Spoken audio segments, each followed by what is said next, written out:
mujer y llevamos casados casi 3 años y estamos muy contentos de estar aquí con vosotros esta mañana.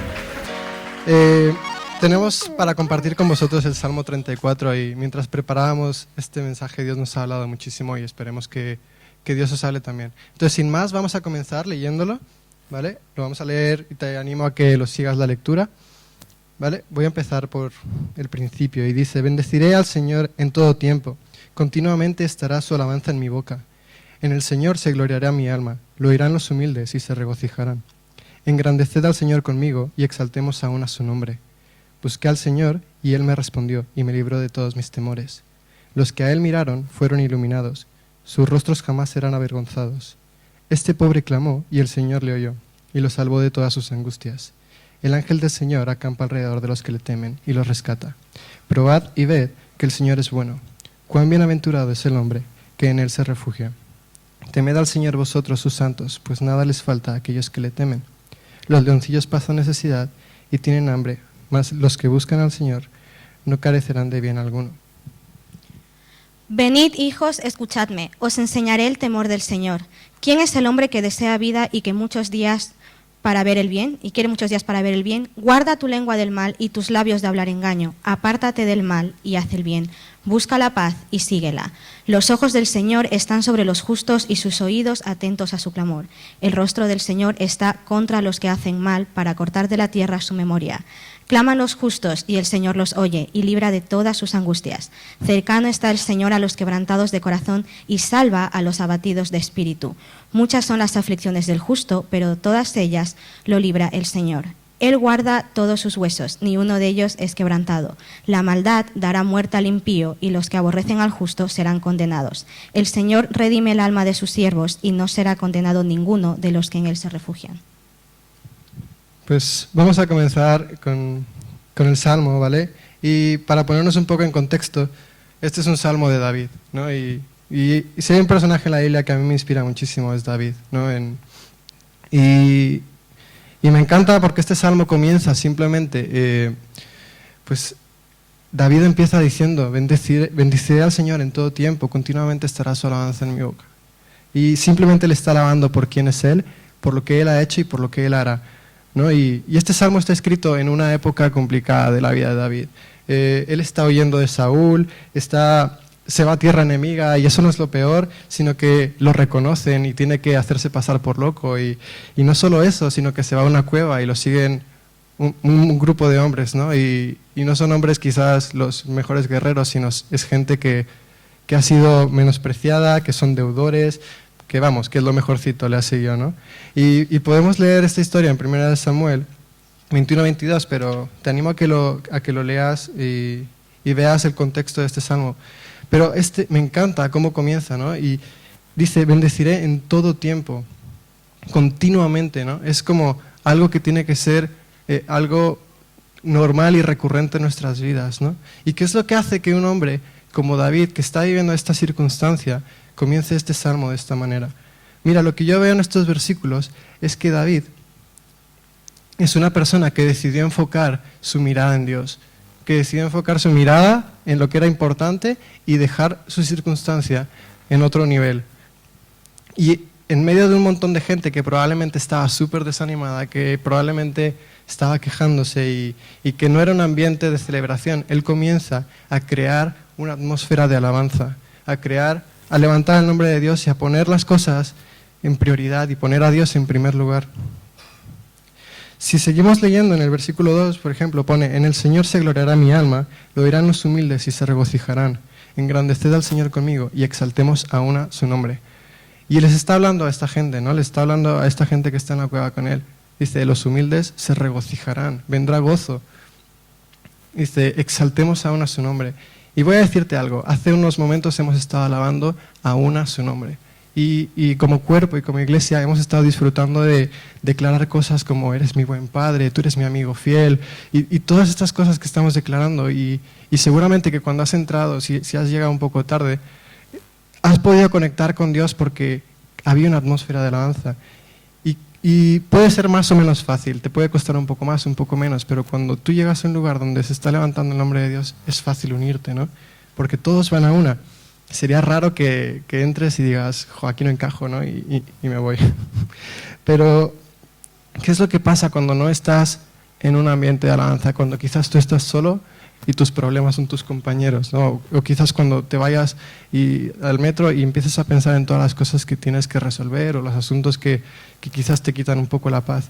¿Qué es lo que pasa en ese tiempo, ¿no?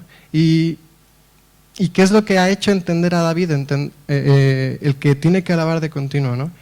Mira, yo cuando estoy hablando de alabar no me refiero a cantar, ¿no? Porque a veces encajonamos esa palabra en cantar, en alabanza, que es el tiempo de música. Me refiero a que la alabanza tiene que ser que nosotros le demos la gloria a Dios por lo que Él es, por quién es, por lo que Él ha hecho y por lo que Él va a hacer. Y lo podemos hacer con cosas tan sencillas como pensar que Dios está en cada día, en cada decisión que tomamos, en cada circunstancia, en lo que nos pasa, ¿no? Y a veces es tan fácil mirar lo que nos sale mal y tan difícil ver las pequeñas cosas, ¿no? Mira, David tenía esto súper claro y es algo que me encanta, porque él sabía que si no alababa de continuo, que si no estaba exaltando su nombre, que si no alababa y bendecía el nombre del Señor en todo tiempo, aparecía algo que te distrae de lo realmente importante. Y eso es el temor, ¿no? Y lo podemos ver más adelante. El Salmo sigue diciendo y dice, busqué al Señor y Él me respondió y me libró de todos mis temores. Los que a Él miraron fueron iluminados. Sus rostros jamás serán avergonzados. Este pobre clamó y el Señor le oyó y lo salvó de todas sus angustias. El ángel del Señor acampa alrededor de los que le temen y los rescata. Mira, cuando nuestros ojos están puestos en Dios, no significa que el temor desaparezca como por arte de magia, ¿no? De hecho, David no dice eso. David dice, me libró. Y lo que yo entiendo con esta palabra, y algo que Ruth y yo hemos entendido, es que el temor no desaparece. El temor, cuando estamos pasando algo difícil, está allí. Pero cuando tú decides centrarte y poner tu mirada en Dios y poner tu mirada en lo que realmente importa y en las cosas buenas que están pasando, el temor pasa a un segundo plano. Y es cuando tú experimentas esa libertad que solo Dios puede darte. Y es algo que realmente es una bendición, tener esa libertad en medio de una tormenta o de una dificultad. Pero ¿para qué nos sirve esa libertad? Esa libertad, si se tratara de nosotros, si se tratase solo de que nos vaya mejor, o de que las cosas nos salgan mejor, o de que Dios se encargue de nuestros asuntos y nosotros estemos centrándonos en Dios, ¿de qué serviría? Está bien, pero yo creo que hay mucho más. De hecho, ¿por qué debemos anhelar tener una vida como la de David? De tener una alabanza continua en nuestros labios. Mira, yo creo que esta es una invitación a conocer mucho más de Él y a pasar intimidad con Él. En el versículo 8 podemos ver que dice, probad y ved que el Señor es bueno. Cuán bienaventurado es el hombre que en Él se refugia. Mira, anhelar más de Él, anhelar más vivir conforme al corazón del Padre debería de ser nuestro mayor deseo. El poder ser esa persona que va en contra del resto, ¿no? En esa atmósfera. Volvamos a la cueva. Piensa en esa atmósfera que probablemente sería pesado el ambiente, un montón de rechazados, quizás hay un montón de queja y hay un hombre que de repente se levanta y comienza a decir, bendecir al Señor porque Él ha sido bueno, porque en todo tiempo ha estado conmigo, porque Él no me falla, en todo tiempo tiene que estar mis labios alabándole, ¿no? Y probablemente al principio haya sido raro, pero te aseguro que la atmósfera cambia por completo.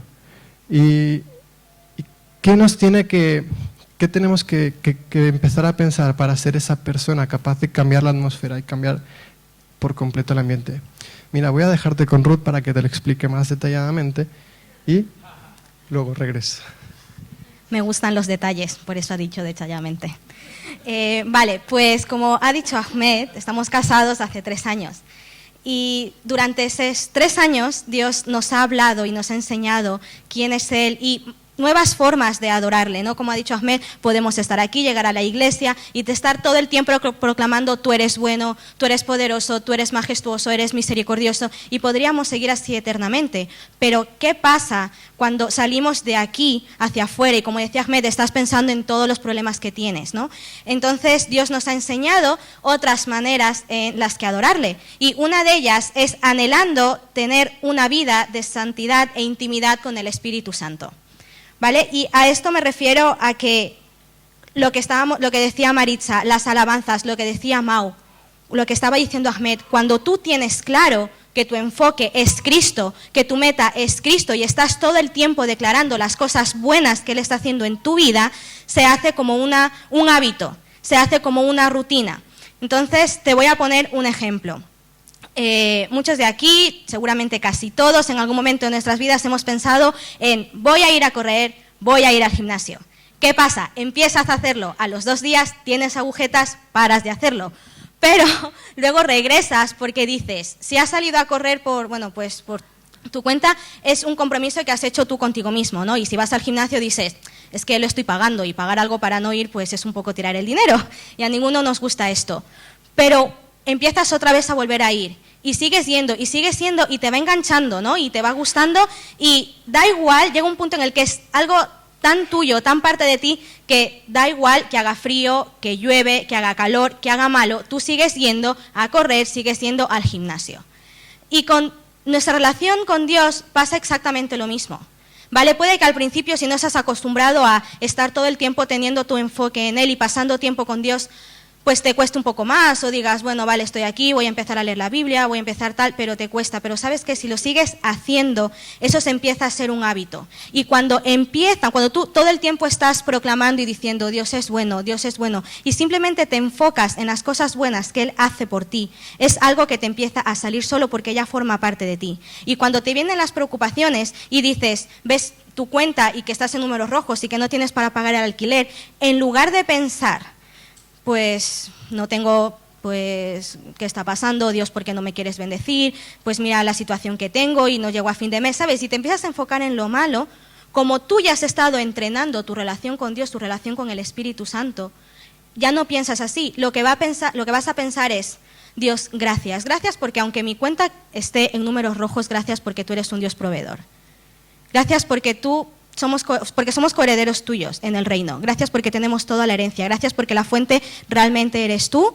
No es la persona que me está pagando, no es quien me está contratando. No, directamente la fuente eres tú. ¿Por qué? Porque tú has estado entrenando y has estado haciendo y declarando todo el tiempo que Dios es bueno. En el versículo 11, volviendo al Salmo, dice, venid hijos, escuchadme, os enseñaré el temor del Señor. Más adelante dice, guarda tu lengua del mal y tus labios de hablar engaño. Apártate del mal, haz el bien, busca la paz y síguela. En estos versículos, David les está hablando a las 400 personas que han ido con él.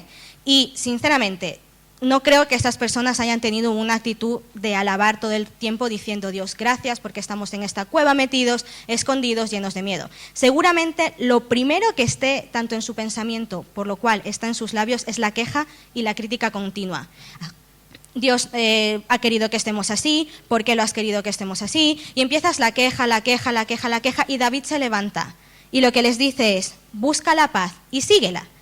Y meditando en esto, Ahmed y yo nos dimos cuenta que lo que les estaba diciendo es que se metieran más en una comunión con el Espíritu Santo. ¿Por qué? Porque el Espíritu Santo sabemos que es nuestro consolador, es por medio de Él, Dios nos da esa paz sobrenatural que quiere que tengamos cuando tenemos momentos difíciles. Entonces les está haciendo una invitación a simplemente a buscar su presencia, ¿no? Y simplemente agradecer por todo lo que Él ha hecho, ¿no? Y eso es lo que os estaba diciendo, es algo que simplemente empieza a salir solo porque si tú entrenas a tu mente, ese hace un hábito. Y si tú en lugar de estar todo el tiempo pensando en todo lo malo que te está pasando, sinceramente nunca vas a poder, ante una situación difícil, no vas a poder pensar, Dios, gracias porque eres bueno. Y es difícil porque, tenemos situaciones, hace 2 semanas me he enterado en mi familia han pasado un montón de cosas malas, ¿no? A un tío mío le han amputado una pierna, al otro se le ha muerto el padre, tengo una persona muy cercana que, está en una enfermedad muy grave. Y yo misma me di cuenta que como durante un tiempo he estado entrenando a mi mente a simplemente declarar las cosas buenas que Dios ha hecho en mi vida en lugar de declarar lo malo, en medio de esta situación que para nosotros es muy dolorosa, lo primero que ha sido, he dicho, está bien Dios, no lo entiendo, pero gracias porque tú eres un Dios sanador, gracias porque tú tienes un plan perfecto para cada uno de los que estamos aquí, gracias por tu salvación, por ese regalo que tenemos, ¿no? Entonces simplemente te animo a que otra manera que tú tengas de adorar sea metiéndote más en intimidad con Dios para que tú empieces a declarar y empieces simplemente diciendo Dios es bueno. Otra manera que Dios nos ha enseñado a nosotros cómo adorarle es que nuestra adoración tiene que afectar a otros. Y con esto me refiero a lo mismo que decía Mau. Cuenta lo que Dios está haciendo en tu vida. A Ahmed y a mí nos encanta escuchar testimonios, y no solo escucharlos, sino que también contarlos, porque cuando los estamos escuchando, está alimentando nuestra fe, en decir, Dios ha hecho eso en la vida de esa persona, porque Dios es un Dios poderoso y es un Dios bueno, también puede hacerlo en la mía, porque si Dios es su Padre y también es mi Padre, ¿sabes lo que te quiero decir? Entonces, alimenta nuestra fe, nos reta a decir, yo quiero estar como esa persona, yo quiero pensar no igual que esa persona, no me entendéis mal, lo que quiero decir es que tú ves la relación que tiene esa persona con Dios y algo dentro de ti dice, yo quiero que cuando tengo una situación difícil, lo primero que salga de mi boca de forma natural es decir, Dios, gracias porque eres bueno, gracias porque me amas, a eso es a lo que me estoy refiriendo. Y después de una de estas conversaciones que nos estaban contando testimonios, Ahmed y yo nos quedamos pensando y nos hicimos una pregunta, ¿no? Y era, ¿de qué lado queríamos estar nosotros? ¿Queremos estar del lado en el que inspiramos a más personas? ¿O queremos estar del lado que simplemente nos conformamos con ver lo que Dios hace en la vida de los demás? Sinceramente, decidimos la opción de que queremos estar del lado en el que inspiramos a las otras personas. Y, ¿sabes qué? Dios está tratando cosas en tu vida. Cada testimonio que tú tienes, por muy insignificante que tú puedas creer que es, para nadie es insignificante. Porque tu deber, Dios no nos está diciendo, solo te voy a bendecir a ti y voy a estar contigo. No, Dios lo que te está diciendo es, cuéntalo. Cuéntalo. O sea, sé parte del plan que yo tengo de salvación para todos. ¿Sabes? Y es eso, ¿no? Y David tomó esta misma decisión en ese momento de su vida en el que coge y les dice que simplemente busquen y le adoren y eso, ¿no? Que dejen de escuchar las quejas, sino que decide alabar y retar a otros a que alaben con él. Entonces, ¿por qué tenemos que buscar que nuestra adoración afecte a otros? En el versículo 16 dice, el rostro del Señor está contra los que hacen mal, para cortar de la tierra su memoria. Claman los justos y el Señor los oye y los libra de todas sus angustias. Cercano está el Señor a los quebrantados de corazón y salva a los abatidos de espíritu. Hay un grupo de personas que están consideradas como injustas delante de los ojos de Dios. Y nosotros somos los justos, ¿vale?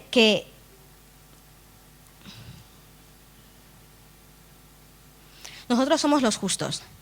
Y si no cuentas lo que estás diciendo, estás callándotelo. Y Dios, como os he dicho antes, no nos pide que nos calle, nos pide que lo hablemos, nos pide que vayamos a orar por esa persona que está enferma, nos pide que vayamos a contar un testimonio, nos pide que le digamos a la gente lo bueno, lo perfecto, lo misericordioso que es Dios para poder acercarlos y que ellos puedan conocer y que también puedan formar parte de esta salvación. Y simplemente quería eso, ¿no?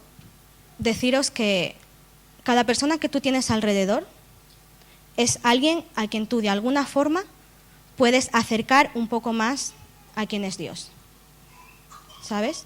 Porque, por ejemplo, estábamos una vez en una situación y teníamos que hacer un viaje y estábamos Ahmed y yo y otras 2 personas. Y de repente teníamos una reserva y la persona que había hecho, llamamos para confirmarla y nos dicen, es que la reserva está hecha para 2 y no para 4. Y nos quedamos como, ¿y ahora qué hacemos? Y una de las personas que estaba con nosotros, lo único que dijo fue, no pasa nada. Dios ya sabía que esto iba a pasar, simplemente demos gracias porque Él está con nosotros y porque tenemos su gracia. Y yo sinceramente iba en el coche pensando, vale, sí está muy bien, pero ahora tengo que empezar a buscar un sitio donde quedarnos a dormir. Pero esta persona seguía en plan y seguía adorando y Y simplemente estaba súper tranquila y yo diciendo, ¿cómo puede estar tranquila si hay dos que nosotros pues nos tenemos que buscar la vida ahora mismo, donde dormir? Y cuando llegamos al sitio, esta persona solo dijo, Dios, gracias, gracias, gracias, porque eres bueno y tenemos y tu favor está encima, o sea, está por delante de nosotros. Y llegamos al sitio, al hotel, y le decimos, mira, es que nos equivocamos, en lugar de ser solo 2, vamos a ser 4. Y el gerente se nos queda mirando y dice, está bien. Y de repente esta persona me mira y yo le digo, ok. Pues al final resulta que nos empieza a subir a la planta y nos dice, mira, sé que habéis reservado por una habitación de 2, pero como sois 4, os voy a dar directamente como una suite, como un apartamento, y vais a pagar lo mismo que hubierais pagado simplemente en la habitación de 2. Y eso a mí me retó. O sea, eso a mí cogió y me dijo, oye, yo quiero tener esa confianza en Dios. O sea, yo quiero vivir mi vida tranquila sin tener que preocuparme por un montón de cosas. O sea, yo quiero coger y decir, mira, ¿sabes qué? Ha pasado este inconveniente, Dios es bueno y tenemos su favor con nosotros. Así que por eso te digo que te animo y que te digo otra vez que simplemente lo compartas, porque no sabes el impacto que puede llegar a tener en la otra persona. Y ya no solo en la otra persona, sino que tú cuando lo estás diciendo, estás siendo consciente y estás recordando también de qué es lo que Dios ha hecho en tu vida. Y seguramente si lo empecéis a hacer, cogéis un cuaderno o se lo comentáis a alguien, vais a quedaros y vais a decir, Dios ha hecho todo esto en mi vida. ¡Qué fuerte! ¿No? Y ahora vamos a ver cuál es el beneficio que tenemos con esta vida de adoración. El otro día estaba hablando con una persona, ¿no? Y me decía, qué injusta es la vida, ¿por qué puedo hacer 50 cosas bien y hago una mal y ya mi reputación por los suelos? Y a veces es como... Es verdad, a veces nos centramos un montón en los errores y da igual las cosas buenas que hagamos, pero ¿cuál es el beneficio de tener una vida de adoración, de vivir una vida adorando y alabando y exaltando a Dios y poniéndole primero? Mira lo que dice en el versículo 20. Dice, Él guarda todos sus huesos, ni uno de ellos es quebrado. La maldad dará muerte al impío y los que aborrecen al justo serán condenados. El Señor redime el alma de sus siervos y no será condenado ninguno de los que en él se refugian. ¿De qué están hablando estos versículos? Estos versículos están hablando sobre Jesús, sobre el justo. De hecho, el versículo 20 es una profecía, porque ninguno de sus huesos fue quebrado y por medio de él podemos encontrar una recompensa que es una vida eterna y podemos encontrar redención de nuestros pecados. Y mira, una vida de adoración hace que tu enfoque esté puesto en lo eterno. Que Cristo sea glorificado ayer, hoy y para siempre. Nuestra adoración debe de ser el fruto de vivir en santidad, teniendo una relación más profunda con el Espíritu Santo para acercar a otros al Padre y presentarles el regalo que tenemos en la cruz. Mira, este salmo nos ha encantado porque al final Jesús es el centro. Y se trata sobre Jesús, sobre lo que Él ha hecho y sobre lo que Él va a hacer y lo que va a hacer para siempre. Y quizás sea la primera vez que nos visitas o no sabes de qué se trata este regalo, pero déjame decirte que Jesús es el mayor sacrificio de amor que alguien ha hecho por mí, por ti y por todos los que estamos aquí. Y que Dios mandó a morir a su Hijo, a su único Hijo, que era inocente y tomó nuestro lugar cargando nuestras cargas sobre sus hombros para que seamos libres de todas nuestras culpas. Y yo te animo a que Jesús sea el centro de tu vida, que tu enfoque pueda ser simplemente el ver lo que Dios hace y esperar en Él, porque Él responde. Él está... A mí una de las cosas que más me consolaron cuando empecé a ser cristiano y cuando empecé a caminar con Dios era saber que tenía en los cielos yo a veces lo visualizo así, ¿no? Veía una oreja enorme que escuchaba mis oraciones, porque era como wow, mis oraciones no se quedan aquí en el techo, ¿no? Sino que hay un Dios que está presto a escucharlo, ¿no? Y David lo repite varias veces en el Salmo y el saber que Él se preocupa por nuestras cosas, ¿no? Que se preocupa porque no dormamos en otro sitio y nos da una habitación o cosas que a veces son que a veces dices, bueno, se puede solucionar, ¿no? Pero Él se preocupa. Y sin más queríamos terminar este salmo haciéndote la invitación de que si no conoces a Jesús, puedas hablar con la persona que te ha traído o aquí delante vamos a tener gente orando por la gente. Y aparte, si tú estás viviendo una situación complicada y quieres comenzar a vivir enfocándote en Dios y cambiar tu enfoque, también queremos orar por ti. Así que yo pido al equipo de alabanza si puede venir y a gente que nos ayude a orar por las personas y simplemente que esta mañana salgas de aquí pensando que hay un Dios en los cielos que ha creado un plan perfecto para que tú seas libre y que puedas experimentar una libertad no solo para ti, sino para que otros también puedan experimentar lo mismo que tú has experimentado, que tú has pasado. Entonces, sin más, quiero que paséis y voy a terminar en oración. Dios, gracias porque tú eres bueno. Gracias, Dios, porque eres tan bueno y nuestros labios no deben de callar. Gracias porque tú sigues haciendo tantas cosas a diario que podemos contarlas por la eternidad, que nuestros labios no cesen de alabar tu nombre y de exaltarte y de darte la gloria por quién eres, por lo que has hecho y por lo que harás. Yo te pido, Dios, que todos puedan encontrar una respuesta en ti, que todos podamos ver tu bondad y podamos experimentarla, Dios, para contarla y para seguir exaltando y levantando tu nombre en esta tierra, Dios. Gracias, Padre, en el nombre de Jesús. Amén.